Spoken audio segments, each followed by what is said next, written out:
If there were a door right in front of you and you walk past every day, would you open it tonight? Maybe you're watching after a long day. Meetings, the commute, dinner, kids, a stack of emails. In the middle of all that very real life, there's a small, stubborn question that won't go away. Am I seeing the world? Or am I seeing the way my brain builds the world? That question isn't new. From the Rig Veda and the Mandukya Upanishad in ancient India to Plato's cave in Greece, from the Hermetica to the Gnostic tradition, humans have kept circling the same mystery. How real is the real we take for granted?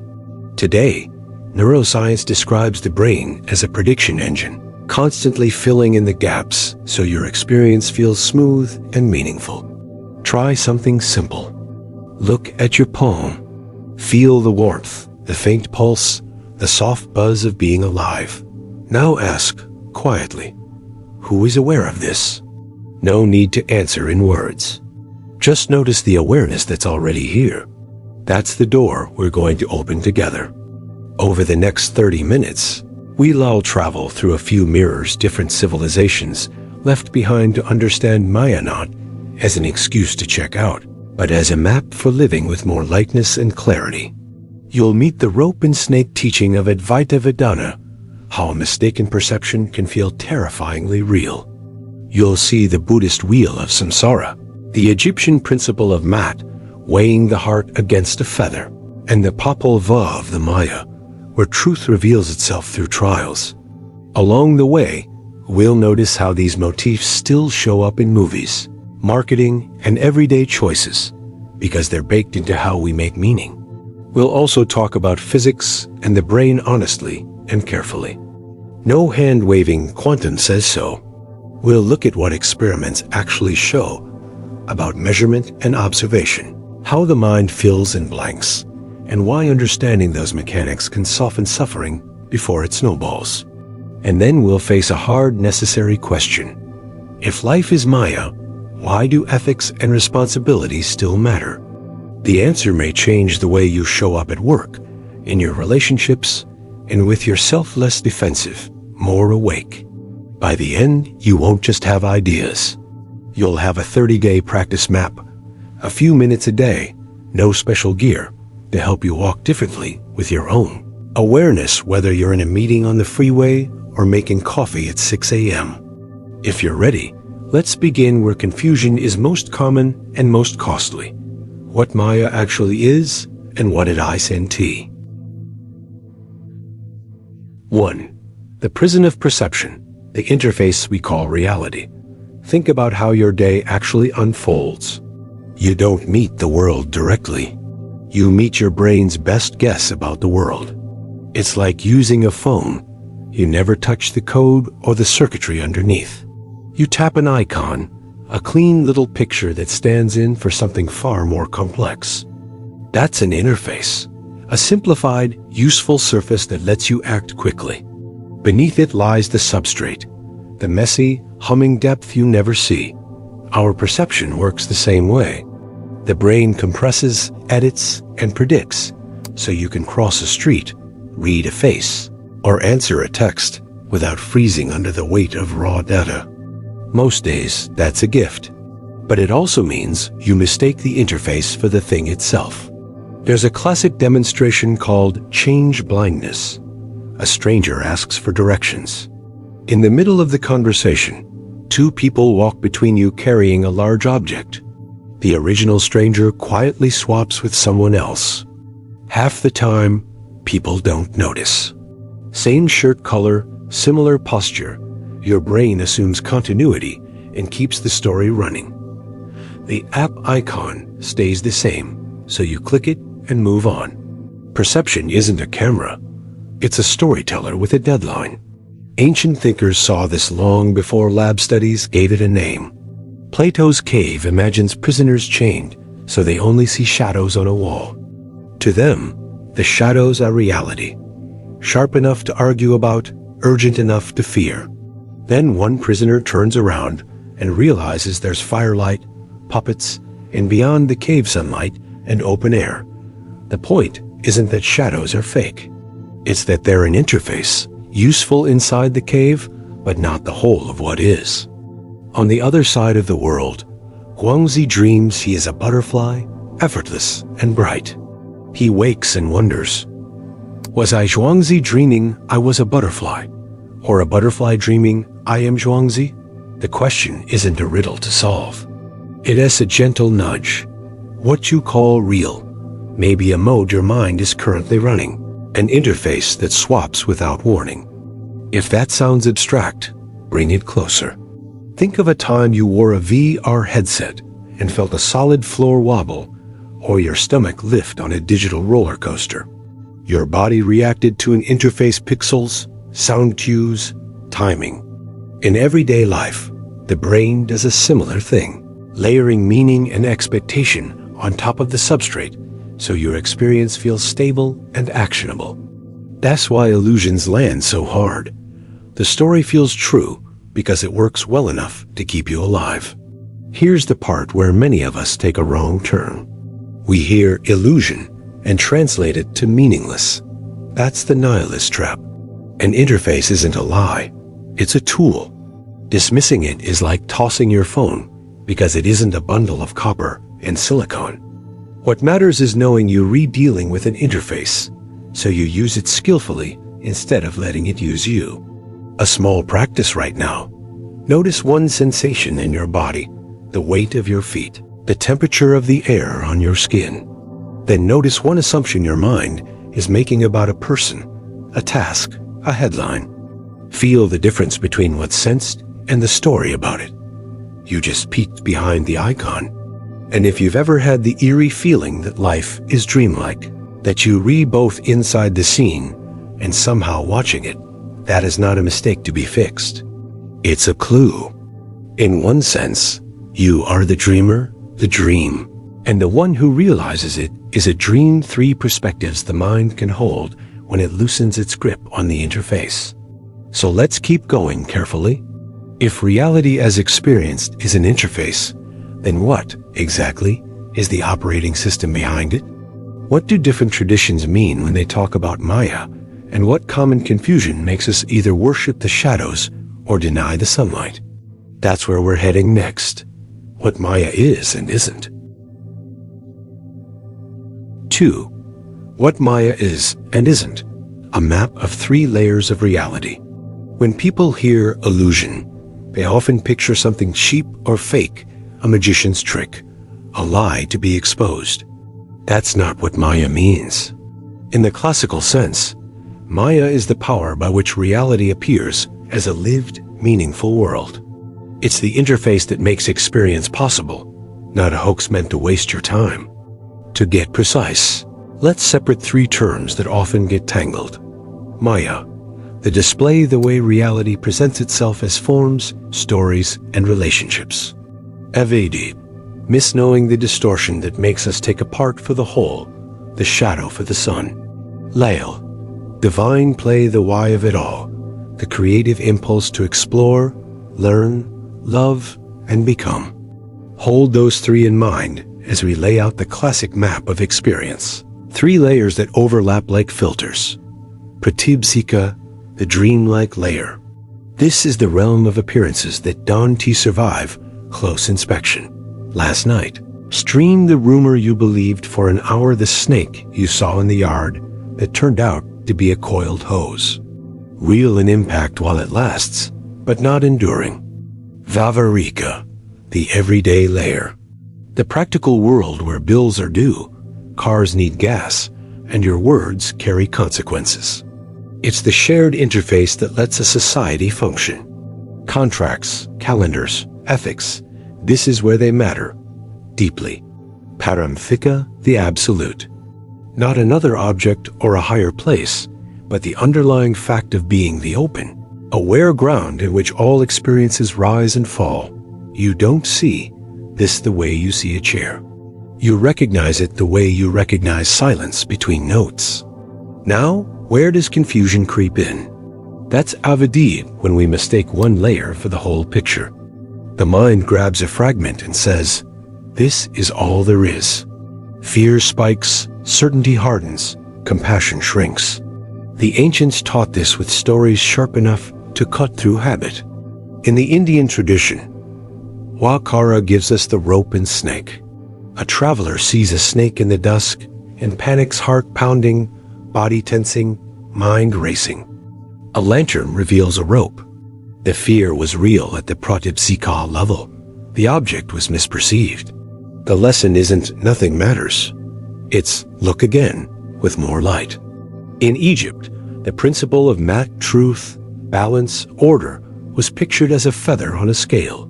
The heart of the deceased is weighed against that feather. It has a powerful image because it names a familiar illusion. We tend to think our self-justifying story is the truth. Matt says, check your weight. Are you in alignment with the reality or with your preferred narrative? Again, the point I sent you to sneer at the world as fake it as to live more accurately within it. So Maya is the display. Avidib is the misread. Lial is the invitation to participate fully, creatively, responsibly in whatever scene appears. Here is the common mistake that derails sincere seekers. Using is, all Maya, as a hall pass.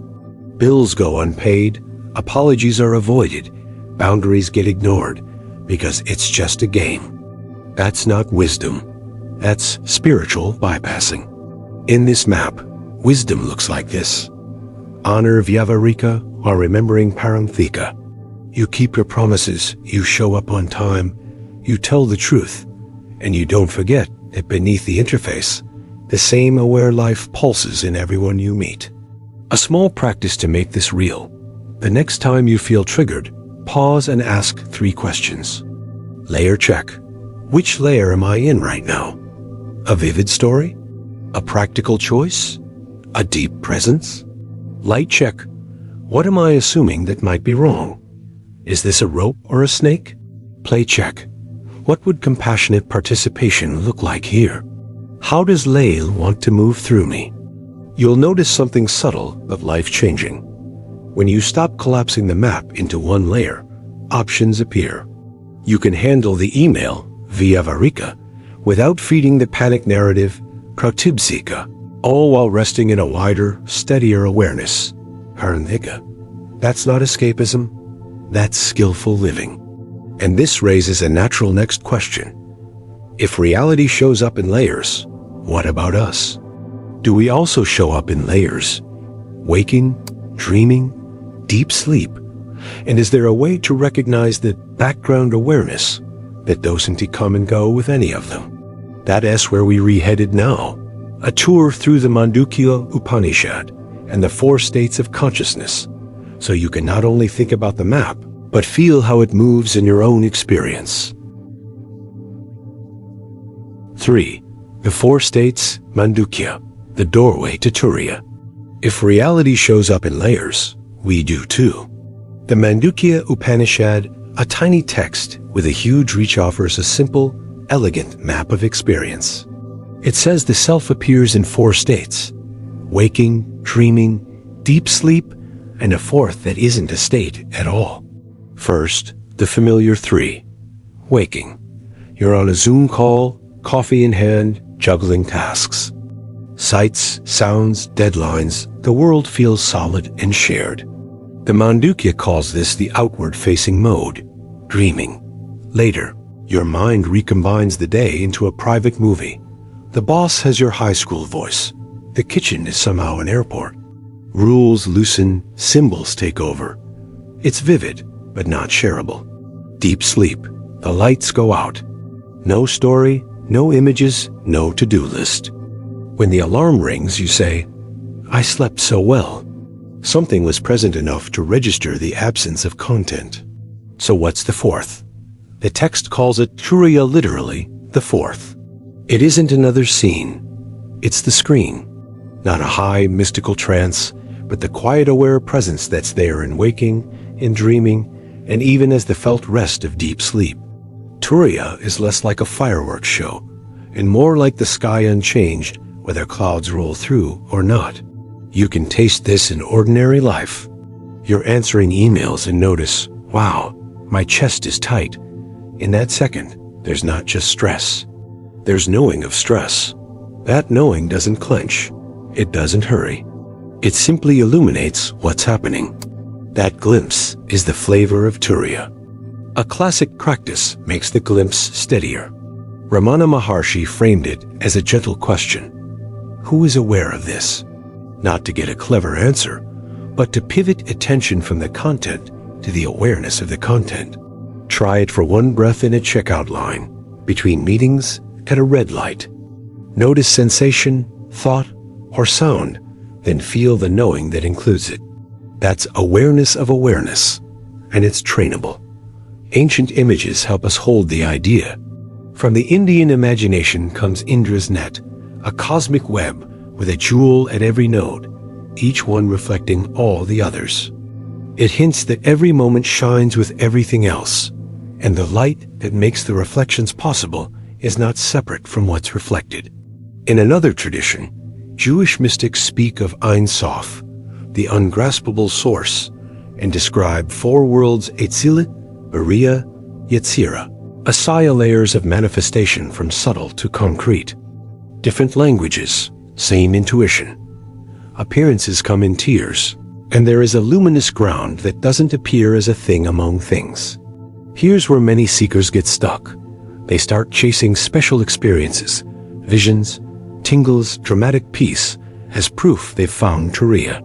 That chase becomes just another dream. The Mandukya's gift is humbler and more reliable. The background knowing is already present before, during, and after any experience. You don't produce it. You notice it. A small lesson to anchor this. Distinguish the app from the screen. During the day, pick 3 moments to pause for 10 seconds. Label the app that's running, planning, worrying, scrolling. Then sense the screen, the uncomplicated fact of being aware. Let the app keep running if it needs to. You've simply remembered what it's running on. Over time, this one move softens reactivity and adds room for better choices. Now the knot and its release. The knot. If there's a background awareness that's always here, why don't I feel it more often? The release.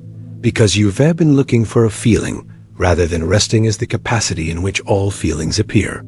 Feelings change. Capacity doesn't. Once you know where to look, you can touch it in line at Starbucks as easily as on a mountaintop, which brings us to a wider lens. These insights aren't owned by one book or culture. Echoes appear from Athens to the Yucatan, from the banks of the Nile to the halls of medieval sages. If perception is an interface and our experience comes in layers, how did other civilizations describe the same territory? What images did they trust to keep the heart honest and the mind open? Let's find out by holding up more mirrors. Across traditions, across time, the same light keeps showing through. 4. Mirrors across civilizations, the shared melody of Maya. If you zoom out far enough, cultures that never met seem to hum the same tune about how reality shows up and how easily we mistake the tune for the instrument. The point isn't to mash them into one soup. It's to listen for the recurring rhythm without losing each tradition's flavor. Start with Buddhism. Its core insights, impermanence, and non-self say that what we take to be solid and me is a stream of changing events. Samsara isn't a place somewhere else. It's a loop our perception keeps drawing. Grasp, resist, cling, repeat. When we don't see change for what it is, we suffer. When we do, the loop loosens. In that light, Maya asentya prankit is the habit of treating a passing pattern as a permanent identity. Over in Taoism, the world is read as a dance of yin and yang complementary movements that arise together. Push too hard on one, and the other curls back in. The practical invitation is to loosen your grip, hold emptiness, so things can show themselves as they are. Here, illusion isn't that forms appear.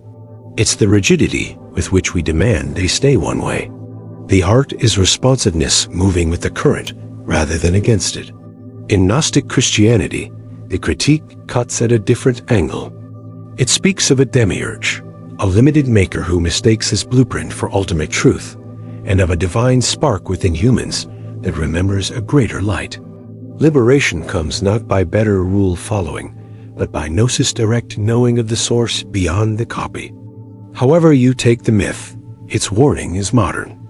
Beware systems political, religious, personal, that worship their own interface and forget the depth it rests on. Then there's the Hermetic stream. In the Poimander's text, a luminous mind reveals a cosmos unfolding in thought and returning to its source. A later Hermetic-inspired work, the Kybalion, boils this into a simple axiom: the all is mind. It also offers the principle of vibration, nothing rests, which, read poetically, reminds us that what seems solid is pattern and pulse. Again, not fake, but fluid. These aren't just pretty ideas. They show up in the old stories people told to keep their bearings. In the Popol Vuh of the Maya Kaishi, the hero twins descend into Xibalba, the underworld of trials and trickery. They outwit death by seeing through the setups, refusing to mistake appearances for reality, and in doing so, they reveal a deeper order that the surface tries to hide. Truth in that world isn't handed to you. It's learned by walking through illusions without buying them. In Mesopotamia, the Enuma Elish tells of chaos waters, Tiamat, giving way to ordered heavens and earth. How is order stabilized? By naming to name a thing is to fix its role and relation. The caution is timeless. Naming helps us cooperate and build. And it can also trap us in labels we forget are provisional. He's the villain. I'm the failure. Say it enough, and you stop seeing what's still moving. Now, a gentle warning. It's tempting to say, see? Everyone's really saying the same thing. That's the syncretism trap, mixing without respecting context. Buddhism's no-self is not the same as a Gnostic spark, and Taoist emptiness isn't a free pass to check out. What unites these voices isn't a single doctrine. It's a shared question. Are we seeing the world, or are we seeing the way we see? Each tradition hands us a different tool for noticing the interface at work. A small lesson to pocket. When you encounter a big claim, religious, scientific, political, ask 2 follow-ups. What does this help me notice?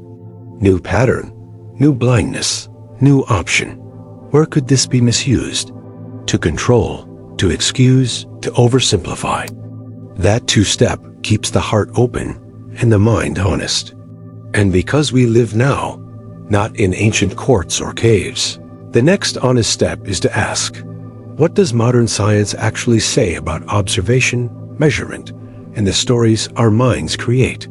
If many civilizations heard the same melody, does physics hum along, or are we forcing it to play our favorite song? Let's listen carefully together. 5.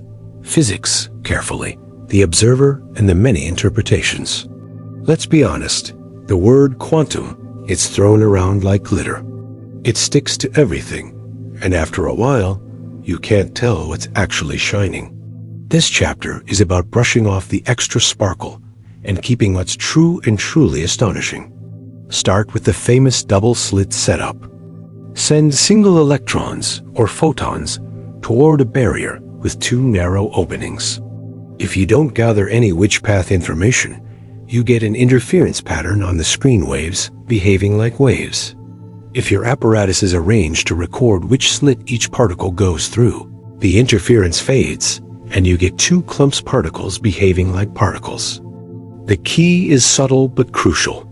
In physics, the observer is the measurement setup, the detector, the interaction, the way information is made available, not necessarily a person paying attention. Whether a graduate student is watching the monitor or making coffee in the hallway doesn't change the statistics. The measurement context does. So why the argument about collapse and reality? Because the math allows more than one way to tell the story. Physicists agree on how to calculate outcomes. They don't all agree on what the math means. Here are 4 major interpretations, each with a one-line philosophical flavor. Copenhagen. The wave function is a tool for predicting outcomes. Realities become definite when measured. Implication. Reality is partly about interactions. What can, in principle, be recorded? Many worlds. The wave function never collapses. All outcomes happen in branching universes. Implication. Observation is you discovering which branch you occupy, not causing a special event. Bohmian pilot wave. Particles always have definite positions, guided by a non-local pilot wave. Implication. There's an underlying order steering what looks random. QBISM. Quantum states reflect an agent's personal degrees of belief about future experiences. Implication. The formalism is about information and expectations, not a direct map of what exists. Same lab results, different metaphysical vibes. And notice, none of them requires a human mind to zap particles into existence. Consciousness may be wondrous, but a person staring at the slit makes the pattern change, is not what the experiments show. The setup, what information the world allows to leak out, decides the pattern. What about entanglement? Two particles born together show correlations so tight that when you measure one, you can predict the other with uncanny accuracy even if they're far apart. That's wild, yes, but it's not faster than light messaging. You can't use entanglement to send a secret code to Mars. What it does suggest is that nature knits outcomes together in ways that don't fit our everyday separateness. The world can be locally undecidable, yet globally consistent. If you want a couple of ancient metaphors to hold this gently, reach for Heraclitus and Pythagoras. Heraclitus whispers, "Everything flows, not chaos, but pattern in motion." Pythagoras answers, "And underneath the motion, number, form, and relation, a quiet grammar." Quantum theory sits right in that tension. A streaming world described by strict equations, where what we ask, our measurement choices, shapes what we get.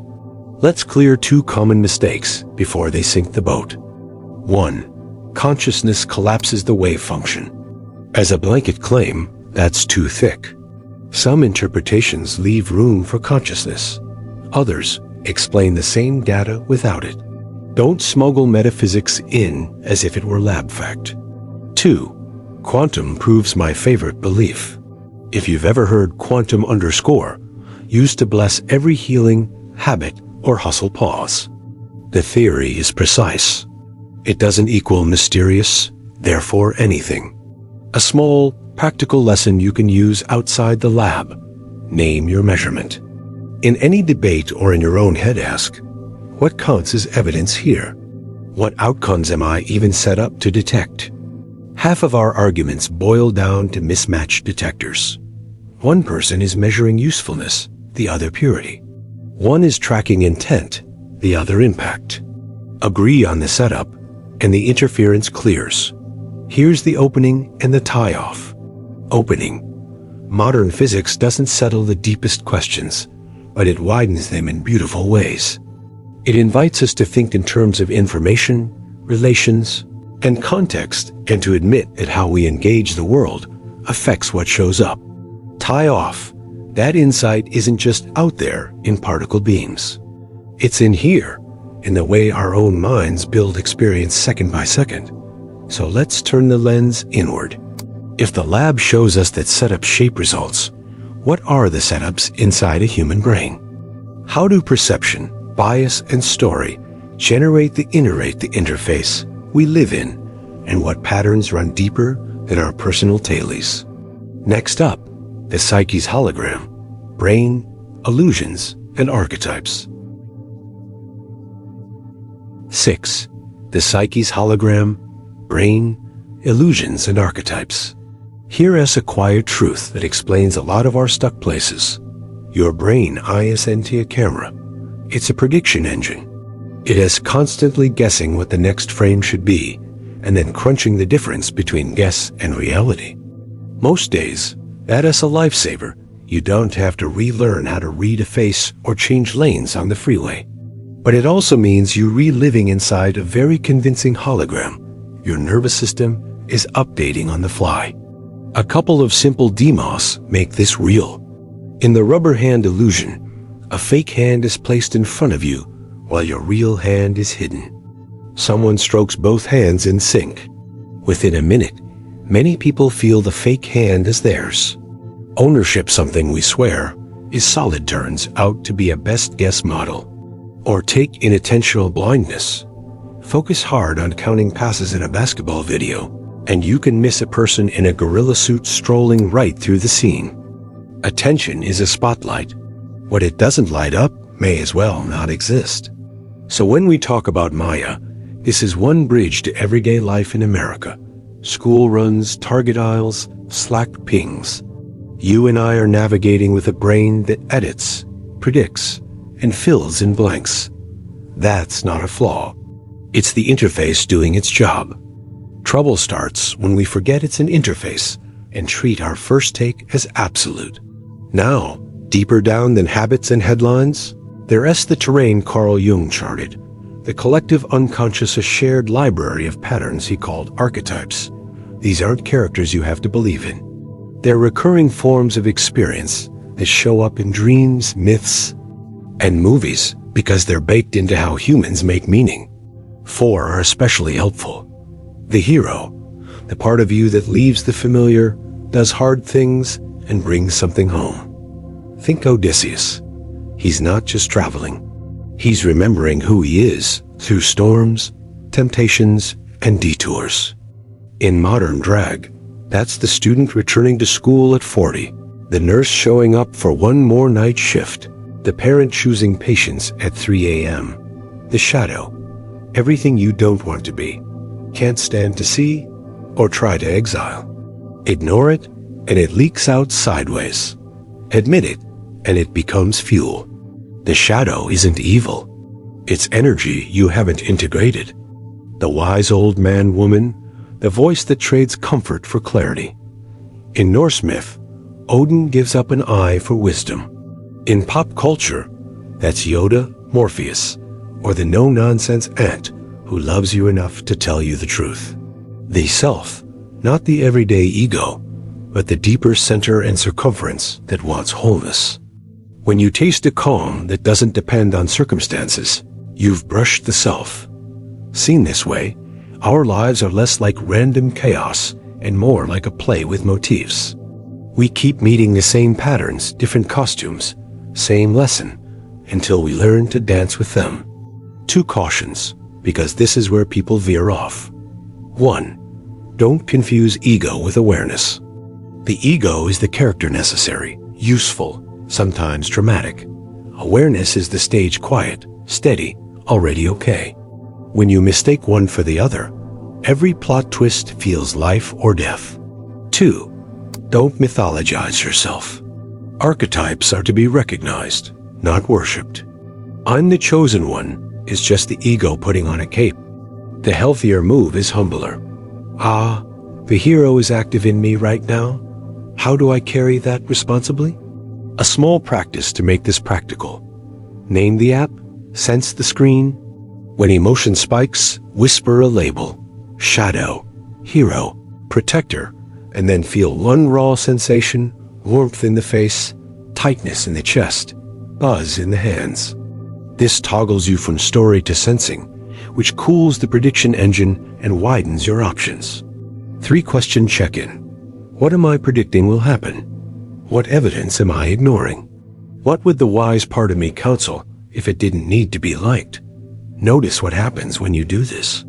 The argument you were rehearsing loses some heat. The email you were about to fire off gets one more breath and a kinder line. You haven't escaped the hologram. You've learned to edit within it. And here's the knot we're ready to loosen next. If we're living in a sacred simulation of sorts, brains predicting, archetypes playing through us, how should we treat each other? Does seeing the interface make ethics optional or more essential? That's our next step. Ethics inside a sacred simulation. Why compassion, fairness, and responsibility matter even more once you see the game. 7. Ethics in a sacred simulation. Lao, responsibility, and why kindness still counts. If life really is a kind of sacred simulation, an interface our minds help render, why be kind? Why keep promises, pay bills, or apologize? Here's the heart of it. In the Vedic imagination, the cosmos is Lila, the divine play. Not a prank, a play. And every play has rules that make the play possible. Respect the stage, listen to your scene partners, keep the story honest. In plain talk, compassion, fairness, responsibility. Because the person across from you is you in a different costume, the same awareness, another angle. Let's make that less lofty and more local. At work, you're in a meeting. A colleague takes credit for your idea, or a Slack message lands a little sharp. The interface you're running wants to react fast. Try a 3-step ethic for the game we're in. 1. Breathe. 1 slow 4-4-6 breath. In, hold out. Downshift the prediction engine. 2. Reflect. Ask 3 checks. Layer. Am I in a vivid story, a practical choice, or a wider awareness? Mirror. What part of me am I seeing in them? Status anxiety, needing to be right? Impact. What action would reduce harm and increase clarity? 3. Right-size the move. Maybe it's, I want to make sure the attribution is clear, said calmly in the room. Maybe it's a follow-up note that documents decisions. Firm and kind. You're honoring Vyavarika, the everyday layer, without forgetting the bigger frame.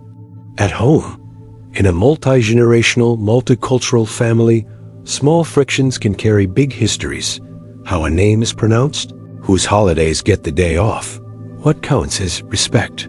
Lial here looks like curiosity and translation. Teach me how to say it right. Let's build a both and calendar.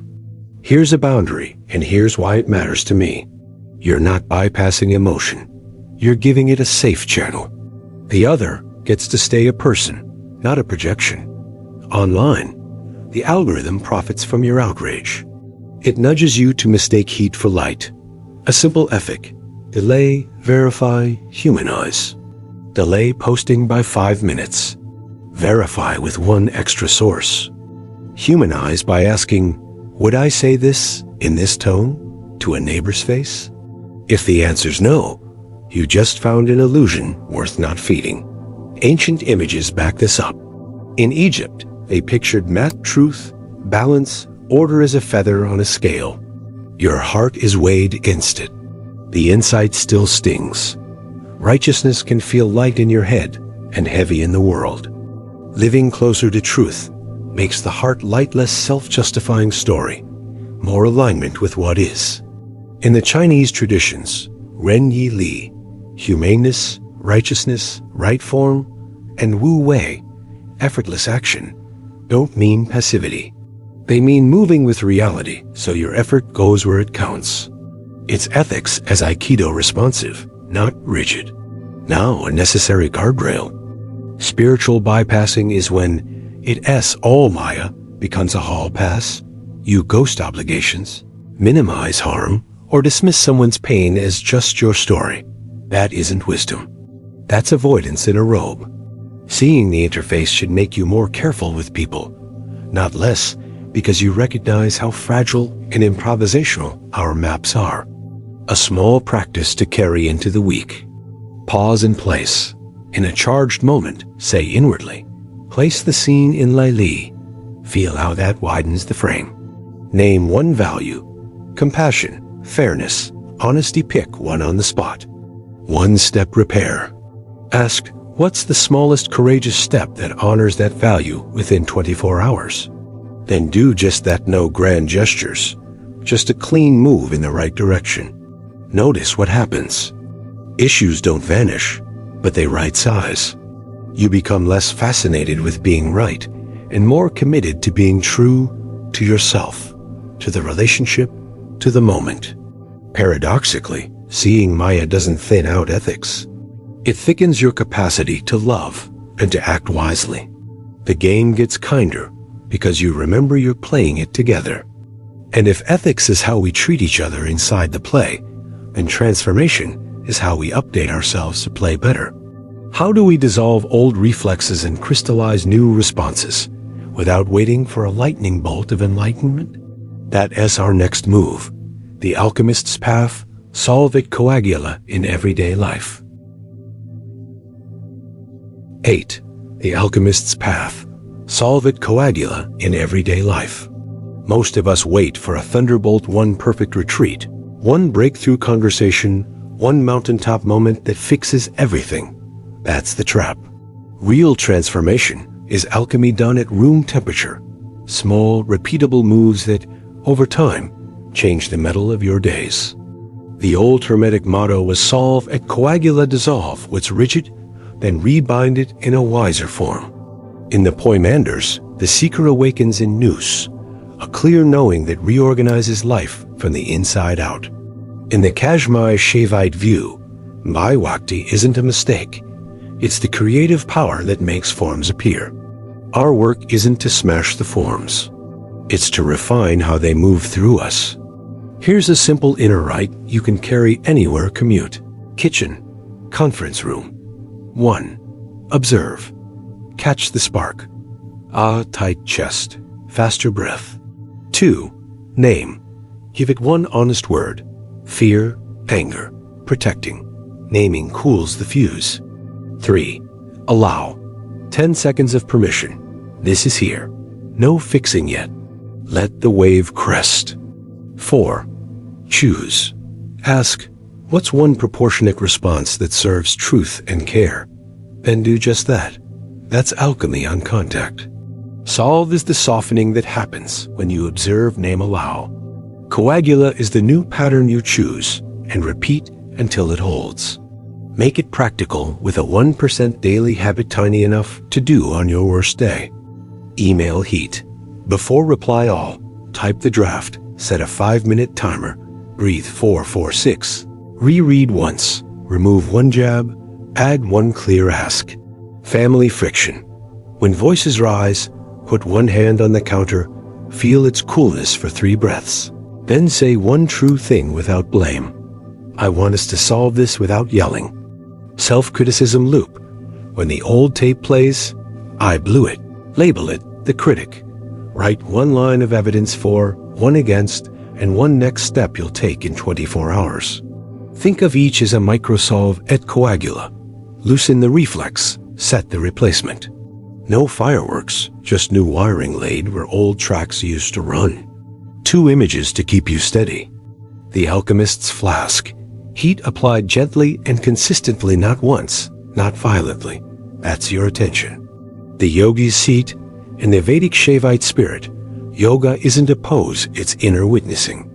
A few times a day, ask the Ramana question. Who is aware of this? Let awareness itself be the crucible. Common detour to notice, waiting for the big enlightenment. That hunt becomes another ego project straining for a special feeling, then judging everything that isn't it. The humbler path wins. 2 minutes, many times, for many days. Freedom arrives like water through rock slow, certain, irreversible. A small lesson to pocket. Ritual beats willpower. Tie the inner rite to anchors you already do, unlocking your phone, opening the fridge, sitting in the car. Each anchor cues, observe, name, allow, choose. Stack enough of these, and your default changes without drama. And here is the release. You don't have to become a different person to live differently. You just need to repeat small, sane moves until they become who you are when you're not trying. Now let's bottle this into something you can actually follow. Next up is a simple, generous plan, a 30-day map to wakefulness, so you know exactly what to practice, when, and how to keep the flame steady. 9. A 30-day map to wakefulness, a practice you can actually live with. Big ideas are nice. A map you can hold is better. Here's your gift. 4 simple weeks that fit inside real life work. Kids, traffic, all of it. No robes required. Just a few steady minutes that add up. Week 1. Breathe and remember goal. Downshift the nervous system and turn toward awareness itself. Daily anchor. 3 per day. 1, 4, 4, 6, breath inhale 4, hold 4, exhale 6. Do it when you unlock your phone, before the first email, and in the car, parked. Self-inquiry right after the breath. Ask softly, who is aware of this? Don't hunt a clever answer. Let attention pivot from the email, the honk, the thought back to the simple fact of knowing. Evening note. One line. Moments I remembered awareness today. _ Ancient echo. The Stoics kept a nightly review. Pythagoras encouraged a brief self-examination before sleep. You're doing the same with modern breathwork. Week 2. Name it. Posit goal. Create space between trigger and response. Label feelings in real time. Whisper anger here, fear here, shame here. Use plain words. The 3-second pause. Before you hit send, speak, or scroll, count 1, 2, 3. Feel your feet, then choose. Evening note. One moment I paused today, and what changed _ This is where arguments soften and emails get kinder by one sentence. Week 3. Shadow to need goal. Turn reactivity into information. 10-minute handwriting. Phone off. Pick one tough situation from the day. Write what happened, then translate each judgment into an unmet need. He's disrespectful gives I need acknowledgement. I'm failing gives I need support, clarity. One ask. Write a single concrete request you can make within 24 hours to yourself or someone else. Evening note. Shadow gives need I discovered, _ This is shadow work without melodrama finding the fuel under the fire. Week 4. Dream and archetype goal. Recognize the patterns moving through you, not just your opinions. Bedside notebook. Before sleep, set a light intention. Let me remember one dream or image. Morning jot, 2 to 3 lines max. Title the dream like a movie. Underline any archetype that shows up: hero, shadow, wise one, child, trickster. Spot the motif. Ask, where did this pattern show up today? One act of compassion per week. Text gratitude, give a ride, apologize cleanly. Make it specific and small. Evening note. Archetype I noticed today and how I honored it, _ If you like structure, use a one-page tracker with 4 boxes. Breath inquiry. Label, pause, shadow gives need, dream, archetype plus act. Check the box, move on. Ritual beats willpower. Common detours and how to steer back. Burning through stages. You don't graduate from week 1. Keep the breath and inquiry all month. They're the spine. Quitting because there's no big feeling. This is hygiene, not fireworks. You don't brush your teeth for ecstasy. You do it so problems don't pile up. Same here. Making it precious. Miss a day? Start at the next breath. No backlog, no guilt. A small lesson to pocket. Consistency is kinder than intensity. 2 minutes, many times, beats 2 hours once. By day 30, you won't be a different species. You'll just be you with more room, one breath further from reflex, one choice closer to what matters. You'll notice the moment your story is writing you, and you'll pick up the pen. And then what? We integrate. We tie the threads Maya, the brain's interface, the 4 states, the shared wisdoms, and your new habits into a way of living that's steady, useful, and kind. Let's land this together in integration and call to adventure. 10. Integration and call to adventure. Weaving it all together. We've come a long way together. We met reality as an interface, not a raw feed. We mapped 3 layers, Pratibzika, Vyavarika, Paramthika, and learned to spot Davidi from across the room.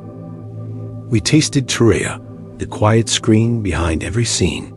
We listened to the old melodies from India, Greece, Egypt, China, Mesoamerica. We treated physics carefully, honored the brain's predictions and the psyche's archetypes, grounded ethics inside Laie, and practiced room temperature alchemy. Solve et coagula dissolve the reflex, set the wiser response. Then we turn it into a 30-day map you can actually live.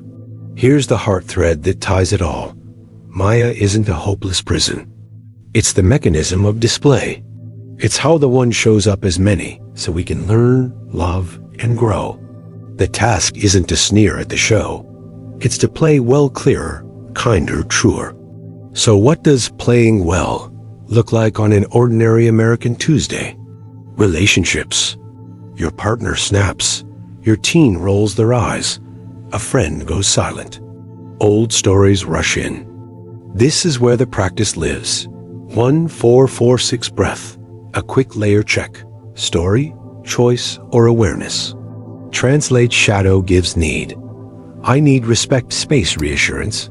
Then make one clean ask. No grand speeches.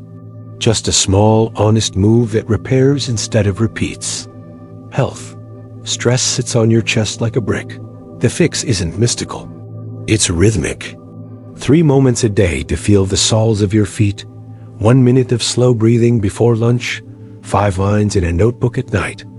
You won't turn life into a spa. You'll give your nervous system a new baseline, enough room for wiser choices about food, sleep, movement, and the voice in your head. Work. A client is curt. A colleague takes credit. A deadline tightens. Remember Vavarika. The everyday layer matters.